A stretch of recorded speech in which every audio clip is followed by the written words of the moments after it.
Dražen Kasalo je osoba od koje sam prvi puta čuo za projekt kreativnog društva, pa je na taj način svojevrsni krivac, što sam danas volonter kreativnog društva. Nedavno sam imao prilike s njim popričati o raznim temama. Kako Dražen ima vrlo široka znanja, uvijek je zanimljivo poslušati ga. Pogledajte što Dražen kaže o potrošačkom društvu. Zašto je ono ograničenje za razvoj čovječanstva?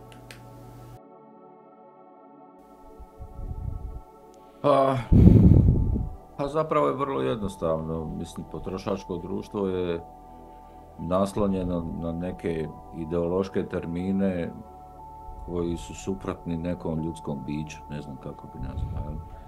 Više se oslanjaju na neke životinjske karakteristike borbe, preživljavanja, opstanka najsnažnijih, najsposobnijih, najmoćnijih, najjačih. Jel?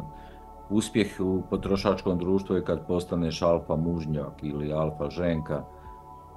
U životinjskom društvu životinje napadaju jednu drugu, jedu, konzumiraju jednu drugu. Možemo čak kazati da u životinjskom svijetu životinje su ograničene svojim instinktima, svojom sviješću, svojim programima koje imaju unutar sebe. Ne razvijaju se jer nemaju mogućnost razvijanja. Sličan tome je taj potrošački naš sustav koji je čovjeka ograničio na te neke životinjske principe i čak i pokušaj nekog razvijanja u potrošačkom društvu se vrlo brzo odbija od tog preživljavačkog modaliteta života. Recimo, ima jako puno ljudi, možda umjetnika nekih, slikara, kipara, glazbenika, plesača, koji bi možda htjeli razvijati svoj talent u tom smislu, koji su u potrošačkom društvu onako doslovno persona non grata, dakle nepoželjne osobe, nepoželjni ljudi, jer u potrošačkom društvu se takvi ljudi ne mogu zaraditi za život, ne mogu biti, ne znam kako bih rekao, potrošači u pravom smislu riječi, pa stoga ti ljudi često propadaju u nekom smislu. Dakle, ne znam, nama je svima jasno da je čovjek čovjeku vuk na neki način u ovom društvu, da je normalno da drugoga pobjediš, da ga poraziš, da odneseš ono što si tom pobjedom zaradio, prihvatio, u toj džungli nekom.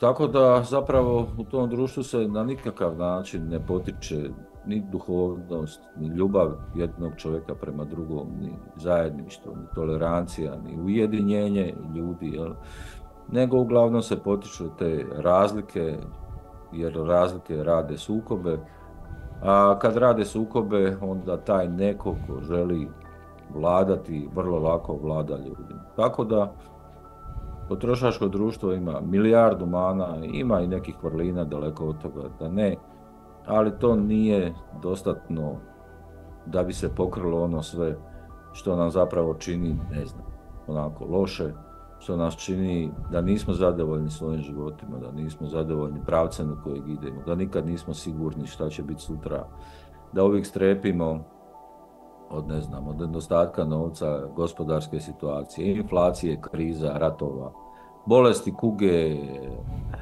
klimatskih promjena na kraju krajeva, što u biti znači da kao čovječanstvo sa ovim društvom nismo ispunili svoju neku svrhu. Ili ajmo reći je potrošačko društvo jedna totalna utopija, onako društvo bez ikakvog smisla, pravca, cilja, odrednice, besmisleno u svojoj biti.